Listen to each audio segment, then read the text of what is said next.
Ahora la ecuación y la curva característica de un diodo semiconductor.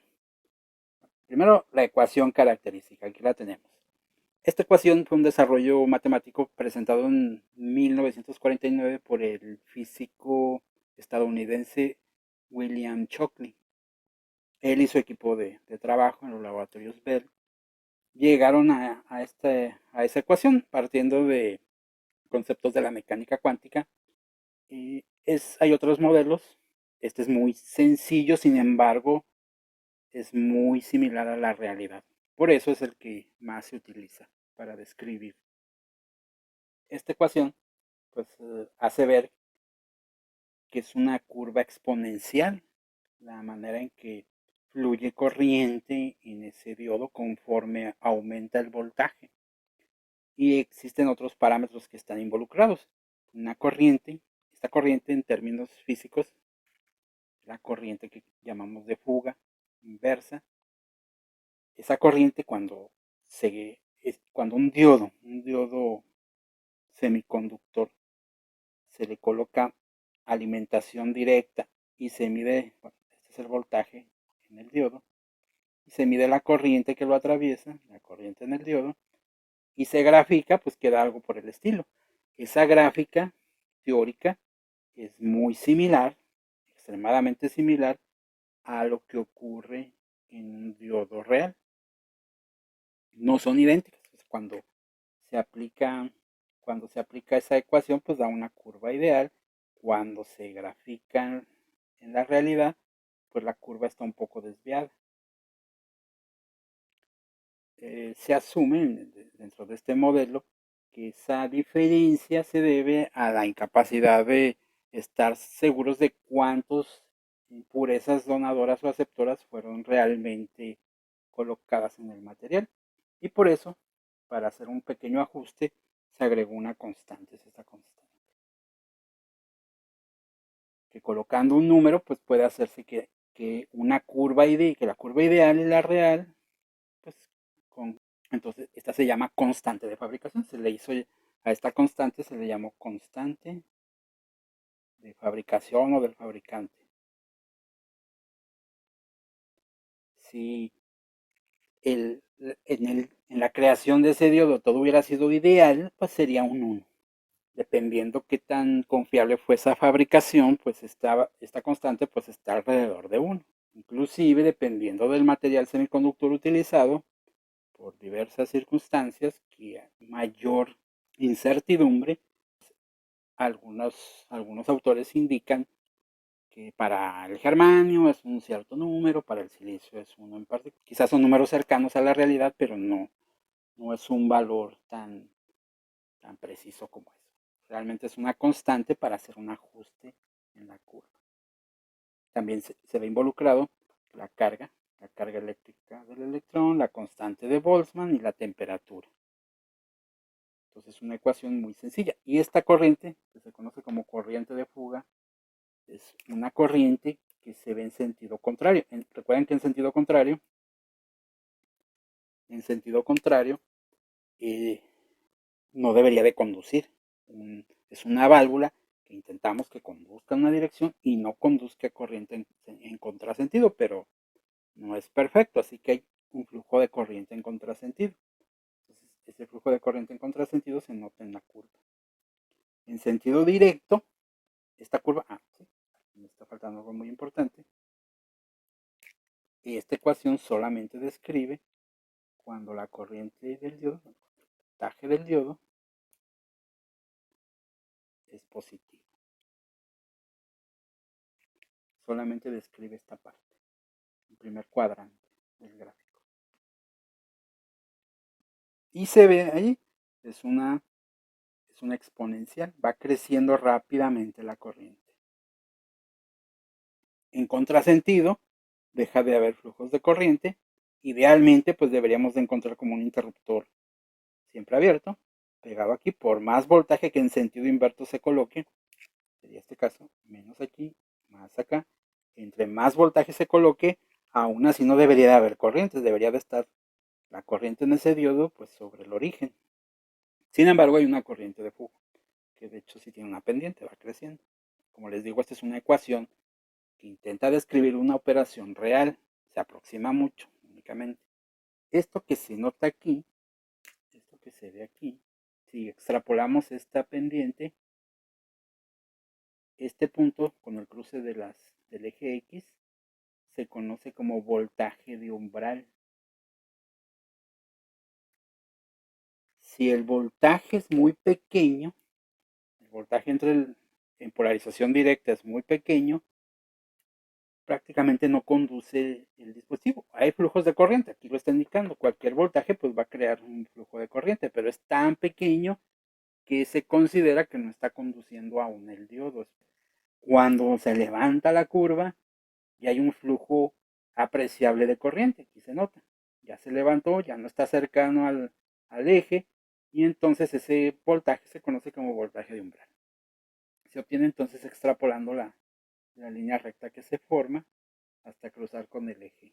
Cuando se polariza inversamente, pues no conduce, pero hay una corriente de fuga. Esta corriente de fuga pues puede ser muy pequeña realmente. Puede estar dependiendo de los materiales y la manera de construirlo, de qué tan bien fue construido, puede estar en el orden de los microamperes, de los nanoamperes, inclusive de los picoamperes. Entonces depende del tipo de diodo, del material utilizado. Algunos materiales semiconductores eh, es más fácil que conduzcan con la temperatura. Entonces, en esos materiales las corrientes de fuga son mayores. Caso típico, el caso de los semiconductores, de los diodos de germanio. El germanio tiene corrientes de fuga relativamente apreciables. El silicio tiene corrientes de fuga bastante menores. Cuando se polariza inversamente un diodo y se va aumentando el voltaje de polarización inversa, sería este caso, colocar cada vez más alto voltaje, el aislante que vimos en la estructura primitiva, el material intrínseco que va creciendo y se va haciendo cada vez más aislante, tiene un punto de quiebre. Ese punto de quiebre se llama voltaje de ruptura. Es este punto, voltaje de ruptura inverso. Porque si observan, la curva es prácticamente la misma, solo que en otro lugar. Este es en un voltaje relativamente pequeño y este es en un voltaje relativamente grande, por eso este punto de corte está indicando que esto está muy alejado del origen, está muy lejos. Este voltaje de ruptura, pues se conoce como voltaje de ruptura inverso, este también se le conoce como voltaje de ruptura directa, pero no se utiliza el término ruptura, porque es una palabra utilizada pues, para ciertos fenómenos. ¿Cuándo ocurre una ruptura? En otro de los videos de la serie comenté la ruptura por efecto túnel, pues ese es un tipo de ruptura que ocurre en sentido inverso y que se utiliza en los diodos Zener que veremos más adelante. Y hay otro fenómeno de ruptura, que es la ruptura por avalancha. Los diodos convencionales no creados, utilizados o fabricados para conducir en polarización directa y no conducir en inversa, tienen un fenómeno de ruptura que se llama ruptura por avalancha. Entonces, hablando de ese tipo de diodos, de esos diodos rectificadores convencionales, este tipo de ruptura sería una ruptura por efecto de avalancha.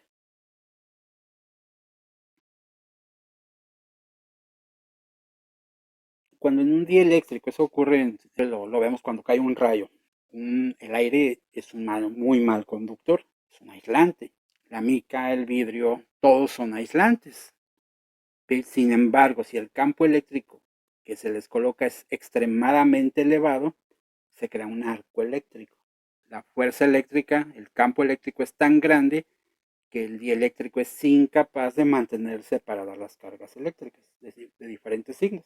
Entonces ocurre la conducción. Pues aquí ocurre algo parecido. En el semiconductor el voltaje está tan alto que electrones de la fuente intentan atravesar el material aislante, el semiconductor intrínseco. Es tan intenso el campo que el electrón sale de la fuente, golpea la estructura cristalina del semiconductor y libera electrones que no eran de conducción. que eran de capas más internas. Golpea esos electrones y los libera. Y esos electrones golpean a otros electrones más y los liberan más. Entonces, un solo electrón empieza a crear un fenómeno que se conoce como de avalancha. Y empieza a existir un flujo intenso de corriente. Entonces, la corriente eléctrica real pasaría de este terminal hasta la otra, por el voltaje tan elevado. En un diodo convencional, esta ruptura dañaría ese diodo. Sin embargo, hay diodos fabricados para que ocurra este fenómeno de ruptura, la ruptura por avalancha, sin que se dañen. El dopado, la geometría están hechas de tal manera que no se dañe ese componente. Ese tipo de diodos pues se llaman diodos de avalancha. Y se utilizan pues para controlar cuando el voltaje, o sea, se colocan esos diodos, por ejemplo, en un circuito donde debería de haber hasta cierto voltaje máximo. Si por algún imprevisto en la línea hubiera, no sé, una subida de voltaje y alcanzar ese voltaje de ruptura, el diodo empieza a conducir. Podría ser que ese voltaje que está entrando esté hasta acá, pero como él está conduciendo y se queda aquí, no pasa de este voltaje. Entonces, ese tipo de diodos, los diodos de ruptura por avalancha, se utilizan como protecciones. Solo deben de funcionar cuando un imprevisto eléctrico, o sea, cuando una subida de voltaje lo alcanza.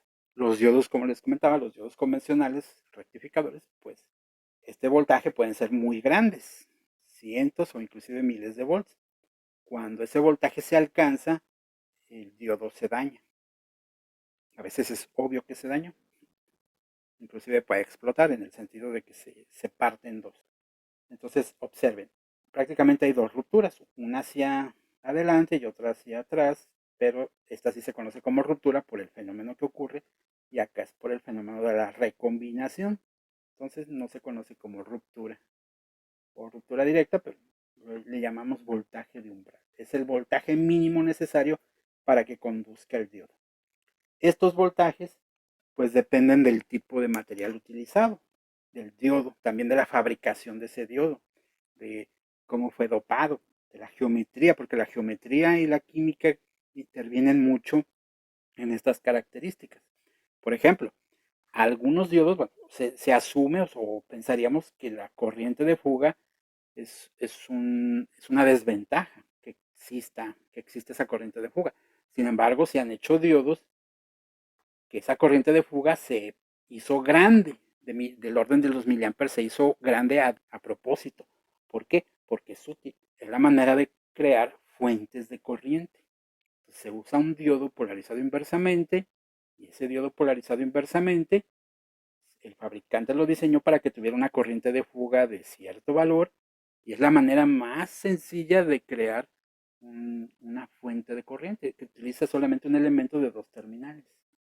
Esos materiales, generalmente con los que están fabricados, los materiales semiconductores con lo que están fabricados esos diodos, pues tienen umbrales diferentes. Por ejemplo, el germanio se considera que el voltaje de umbral anda por allí del 0.3 volts aproximadamente. Como les digo, depende mucho de la geometría que se le dio y la química, bueno, el dopado que se hizo. Existe también, bueno, en el caso de los de silicio, se considera que el umbral anda por ahí de 0.7. Hay otro tipo de uniones rectificantes que se logran con un semiconductor y un metal. De hecho, el primer diodo, el diodo de galena, pues era uno de ese tipo. Bueno, hay un tipo particular de diodo, que es una unión rectificante semiconductor metal o metal semiconductor. Ese tipo de diodo se conoce como diodo Schottky. El diodo Schottky tiene un voltaje de umbral alrededor de 0.2 volts. Vean que también se podría considerar que ese voltaje de umbral, entre menor sea, pues es mejor, porque queremos que conduzca en una dirección. Bueno, pues conduce inmediatamente. Este tarda un poquito más, bueno, ocupa más voltaje para conducir. Este menos, este aún menos. Entonces, aparentemente, pues este es más adecuado. Sin embargo, también se fabrican diodos con voltajes de umbral elevados, con un fenómeno de ruptura diferente, porque también es útil esos voltajes. tener, por ejemplo, de 2 volts o de 3 volts de umbral, pues resulta ser útil. Por ejemplo, los diodos de arsénico, galio, indio, que conocemos como diodos emisores de luz.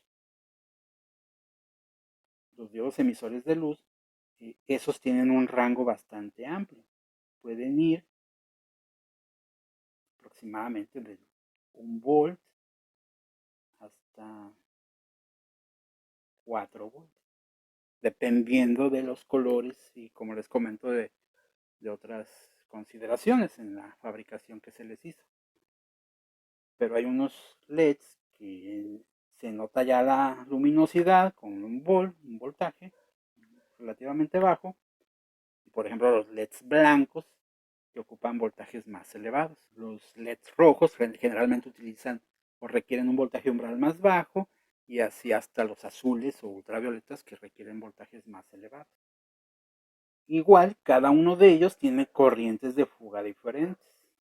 Por ejemplo, el diodo Schottky, que es una unión rectificante metal semiconductor que tiene un voltaje de umbral muy bajo, tiene como problemas que tiene corrientes de fuga más elevadas. Entonces hay ventajas y desventajas. Bueno, hasta aquí este video.